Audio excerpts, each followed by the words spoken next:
Tiago, capítulo 3.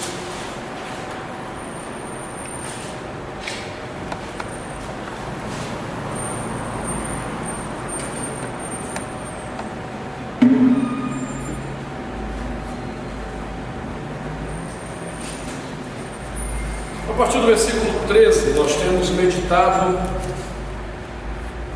nesta parte do livro de Tiago,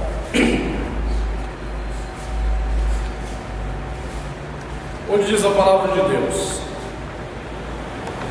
quem entre vós é sábio e inteligente? Mostrem mansidão de sabedoria, mediante condigno proceder as suas obras. Se pelo contrário tendes em vosso coração inveja amargurada e sentimento faccioso, nem vos glorieis disso, nem mintais contra a verdade. Esta não é a sabedoria que desce lá do alto, antes é terrena, animal e demoníaca. Pois onde há inveja e sentimento faccioso, aí há confusão e toda espécie de coisas ruins. A sabedoria, porém, lá do alto é primeiramente pura, depois pacífica, indulgente, tratável, plena de misericórdia e de bons frutos, imparcial, sem fingimento. Ora, é em paz que se semeia o fruto da justiça para os que promovem a paz. Palavra do Senhor. Demos graças a Deus. Senhor, te damos graças pela leitura da Tua palavra neste momento. Como somos gratos ao Senhor por esse privilégio de lermos, privilégio de meditarmos, privilégio de crescermos em Ti mesmo e na Tua palavra, Pai. E por isso nós Te pedimos agora que o Teu Espírito Santo cative a nossa mente, cative o nosso coração e fale conosco profundamente, graciosamente, em nome de Jesus e para a glória do Senhor Jesus. Amém. Amém. Podemos sentar. Já há algum tempo estávamos distantes dessa meditação de Tiago, né? Andei viajando um tanto e deu tempo da Costa dos Irmãos dar uma relaxada.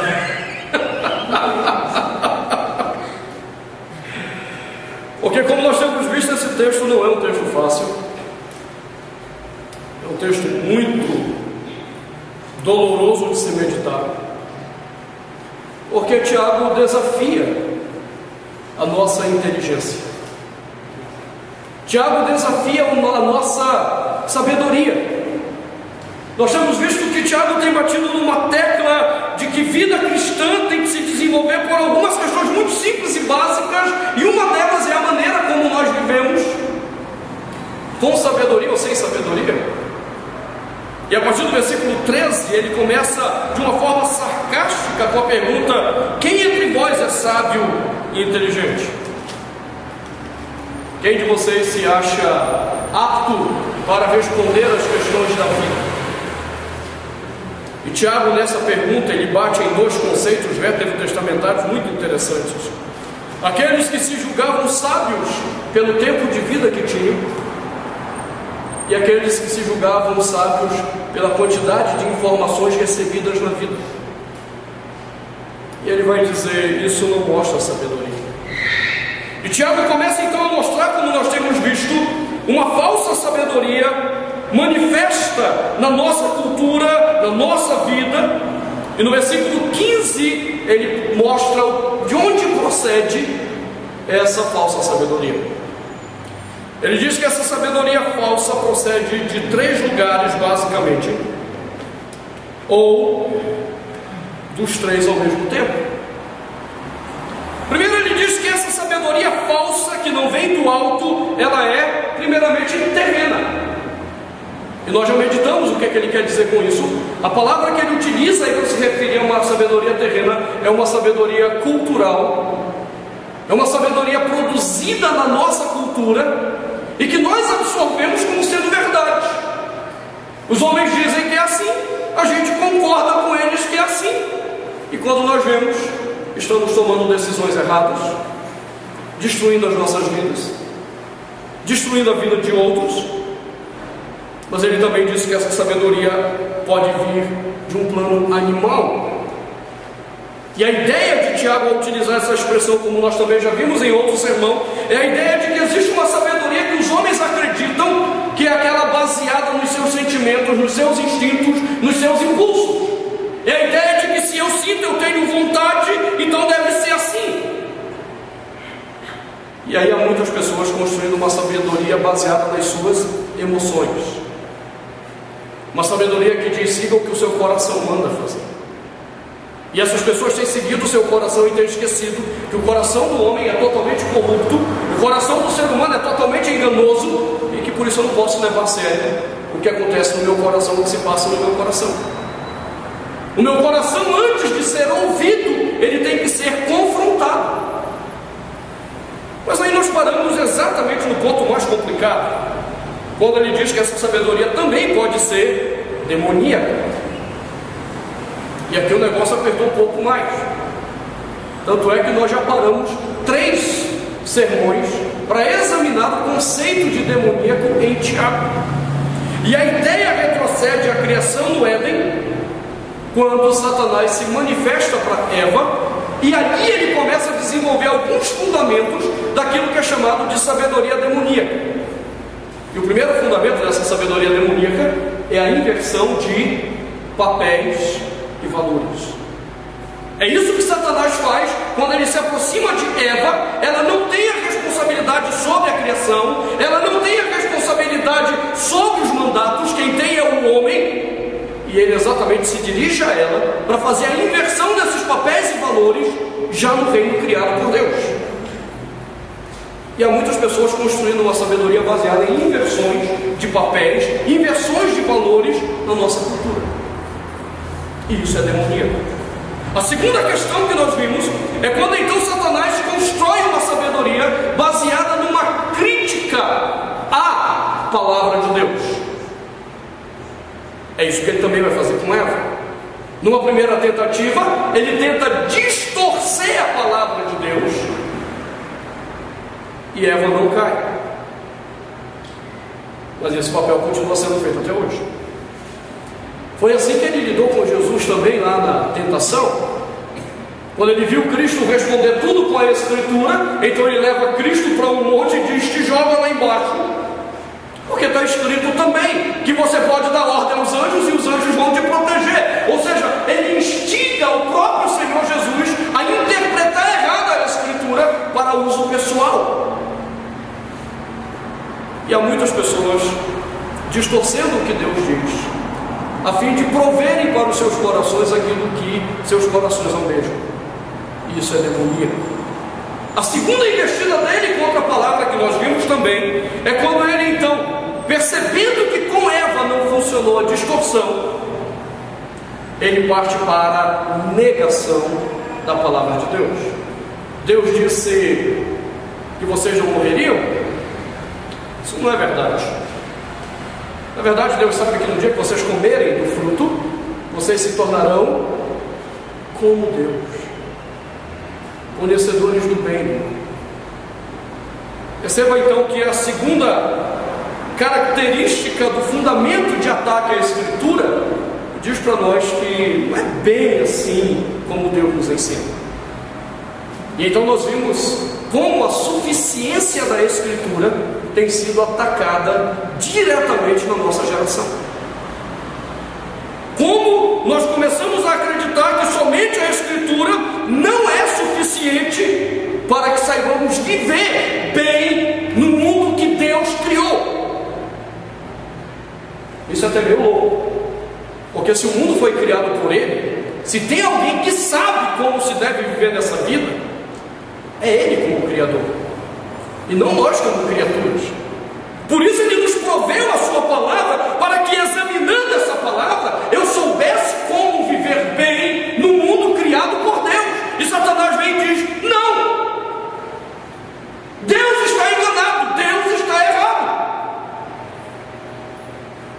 como ele faz isso? Atacando a credibilidade da suficiência das Escrituras. Então eis um sério problema, porque há muitas pessoas construindo uma sabedoria de negação, ou em cima da negação da suficiência da palavra de Deus. Mas a terceira e última questão, que envolve o conceito de sabedoria demoníaca em Tiago, está naquilo que nós mencionamos no final daquele sermão. Satanás não se contenta em fazer inversão de valores. Ele não se contenta em atacar a credibilidade da Escritura, mas ele tem necessidade de prover falsas promessas para os homens. Não, Deus sabe que no dia em que vocês comerem, vocês não vão morrer, vocês se tornarão como Deus. Aonde que na Escritura há a mínima possibilidade de eu ser como Deus?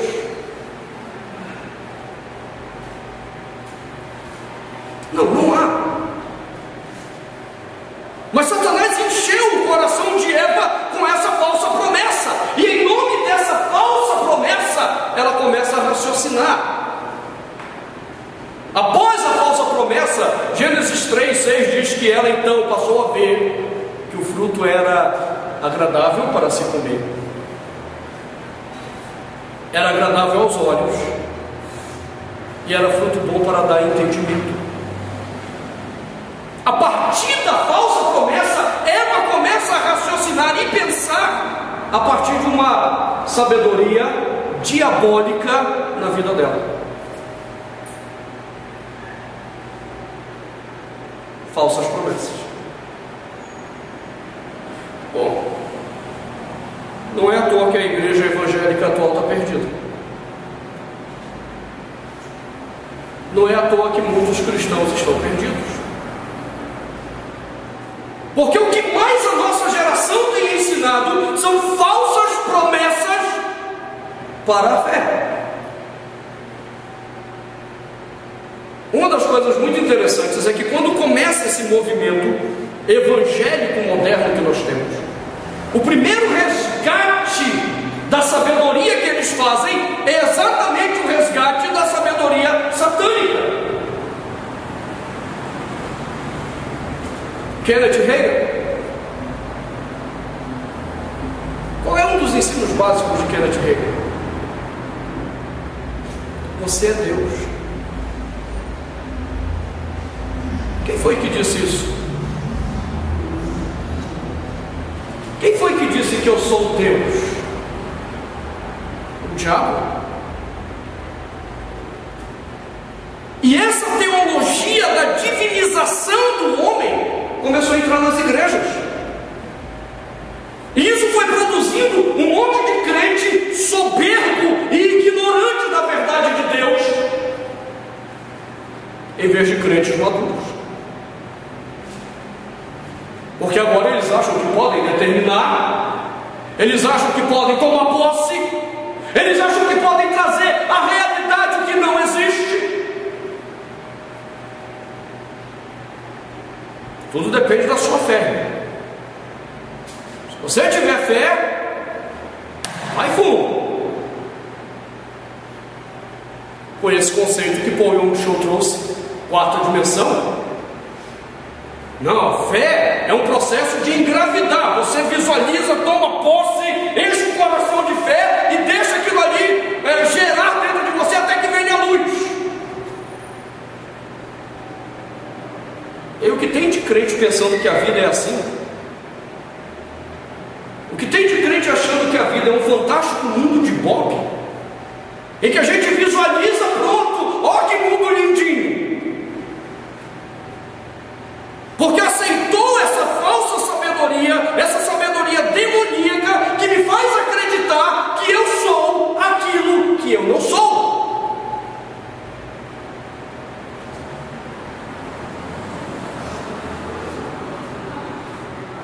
Kenneth Hagin só? Não. A lista é grande. Morris Cerullo, Mike Murdock, Benny Hinn,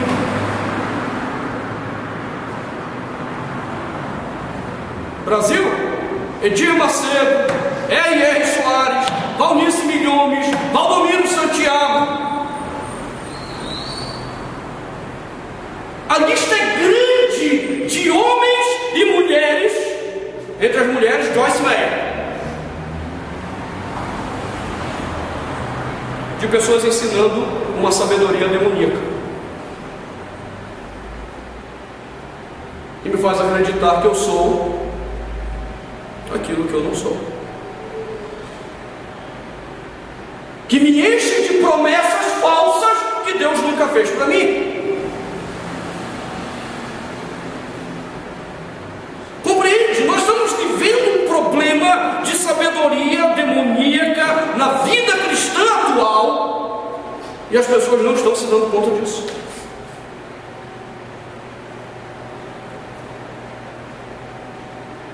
E o que é interessante é que Tiago diz que, como resultado disso, se manifestará inveja e sentimento faccioso e confusão de toda espécie e toda espécie de coisas ruins, por causa dessa sabedoria demoníaca. Porque o que ela faz na verdade comigo? Ela não me apresenta a Deus, ela não me leva a Deus, ela me leva a uma soberba de mim mesmo. Segundo Tiago vai mencionar no capítulo 4, nós vamos chegar lá ainda, Deus resiste aos soberbos. Deus resiste aos soberbos,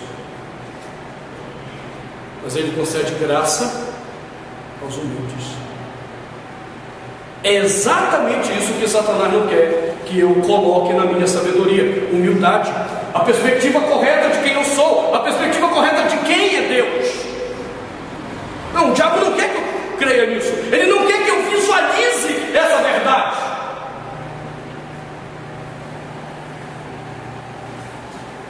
E aí as promessas se multiplicam, e obviamente que os mercenários da fé sabem se aproveitar disso. Afinal de contas, tudo depende da sua fé. Então você vai entregar o trízimo, você vai entregar o dízimo daquilo que você quer, da casa própria que você quer ter, e os caras vão te manipular com uma mentalidade, uma sabedoria que é demoníaca. Daí porque tem tanta gente oprimida. Daí porque tem tanta gente que vai nas igrejas evangélicas, principalmente atualmente, e chegam todas desmanteladas, quebradas. E elas vêm quebradas não é só espiritualmente, elas vêm quebradas financeiramente também, porque aprenderam uma falsa sabedoria. Essa falsa sabedoria era um pouquinho mais complicada, porque ela apenas não nos diz que somos Deus. Há pessoas que teriam dificuldade com isso. Há muito crente ainda piedoso que teria dificuldade com essa ideia de pensar que ele seja Deus. Então essa falsa sabedoria maligna, satânica, que tem como ideia que eu sou aquilo que eu não sou, ela se travestiu de uma nova abordagem: autoestima. Temos que ter uma autoestima elevada de nós mesmos. Não, eu não preciso de autoestima elevada de mim mesmo. Eu já sou soberbo por natureza, e você por natureza é soberbo e soberba. Por natureza nós achamos que sabemos viver e lidar com a vida. Por natureza nós achamos que conhecemos a verdade sobre a vida e o mundo. Por natureza nós somos soberbos. Por natureza somos assim. Aí vem Alfred Adler, Abraham Maslow, e criam as pirâmides das necessidades. Não, você merece algo mais. Você merece algo melhor. E é só isso que meu coração precisa, que alguém estimule aquilo que ele sabe que ele quer. Não, nós não precisamos de autoestima elevada, nós já temos isso demais. E à medida que eu desenvolvo isso em mim, a única coisa que pode acontecer é eu me tornar uma pessoa mais soberba. E nós já vimos, Deus resiste aos soberbos. Deus tem muita dificuldade com pessoas de espírito elevado. Cristo já havia dito isso no Sermão do Monte. Uma coisa que eu acho muito interessante, na primeira frase do Sermão do Monte, quando ele diz: bem-aventurados os humildes de espírito, porque deles é o reino dos céus. E aqui eu amo o tradutor, esse infeliz, que faz um negócio desse. Porque a palavra grega, pitorros, não tem nada a ver com humildade. Torros era uma palavra que se referia a pessoas miseráveis. Miseráveis. Que não tinham capacidade de viver por si mesmos. Que precisavam mendigar para sobreviver cada dia. Jesus diz: bem-aventurados são esses miseráveis de espírito.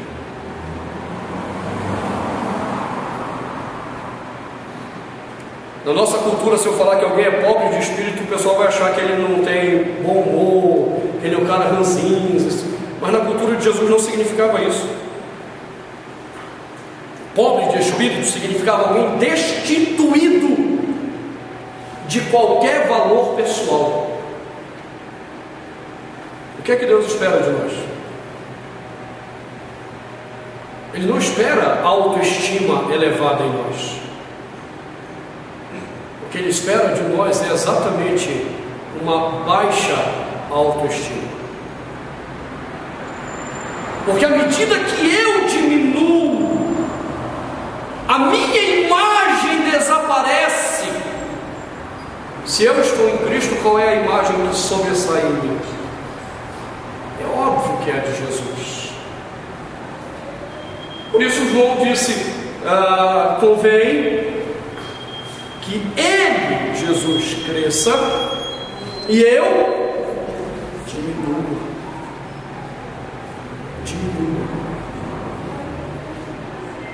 Sabedoria demoníaca, ela promete para mim que eu sou o que a Bíblia diz que eu não sou. E aí é inevitável que venham frustrações.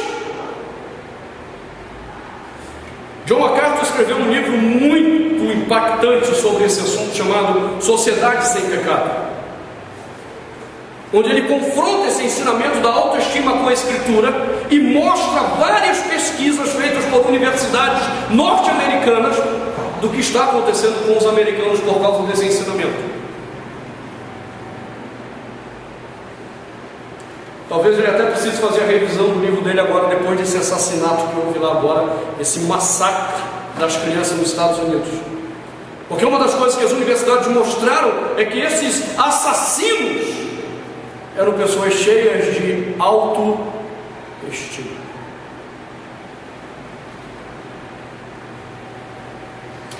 E esse cara, esse garoto que matou essas crianças e a própria mãe, ainda estou investigando as questões e as causas, mas uma coisa já se sabe: a personalidade dele era altiva.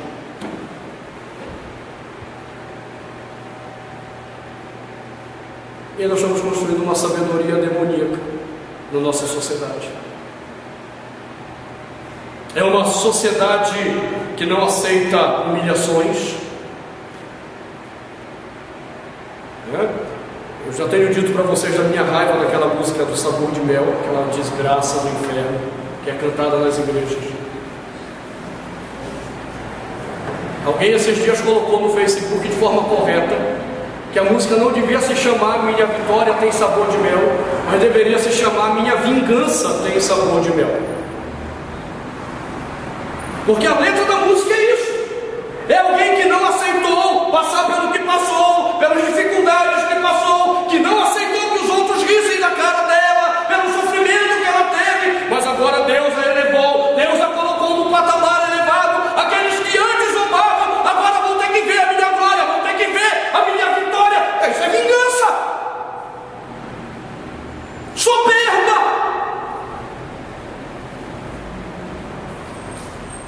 ensino de Jesus?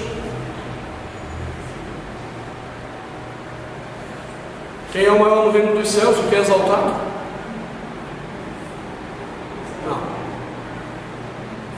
São aqueles que são humilhados. A humilhação por vivermos corretamente a vontade de Deus deveria ser motivo de alegria para nós, e não de revolta.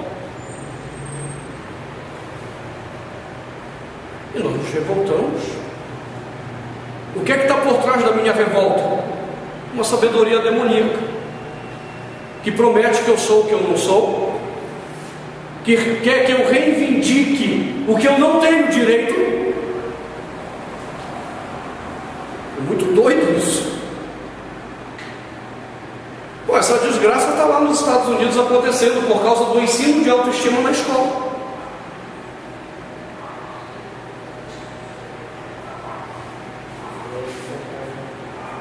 Você entende, como é demoníaco isso?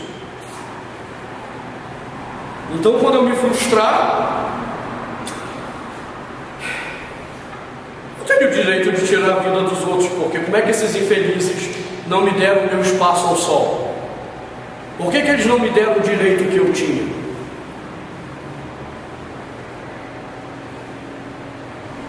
Totalmente demoníaco. Vocês vão ser como Deus. Esses dias atrás eu disse assim: rapaz, eu acho que o negócio está começando a funcionar mesmo culturalmente. Eu estava lendo uma reportagem lá eu não lembro se foi no portal UOL, no Wiki, eu não lembro qual foi que eu estava lendo, e falava daquela atriz Aline Moraes, e que ela fez a seguinte declaração: eu sou o meu próprio Deus, eu me baixo. Perfeito! Estude a pirâmide de Maslow. Leia o que Maslow escreveu sobre isso. Não fica só na pirâmide, não fica só ouvindo o que os outros disseram. Leia o que Maslow falou. Quando você chegar no topo da pirâmide de autorrealização, você não precisa de Deus. Deus foi apenas a muleta que você usou para poder chegar lá. Ou, se preferiu, o amuleto que foi usado para você chegar lá. Essa sabedoria demoníaca. A sabedoria de Deus me faz olhar para Ele como meu Senhor, me faz entender que tudo aquilo que Ele me permite viver nessa vida de alguma forma contribui tanto para o meu bem quanto para revelar a glória dele no mundo, até as minhas humilhações, até os meus sofrimentos. Tudo isso Deus usa para que Ele se revele de forma plena, não só a mim, mas para o mundo em que eu vivo.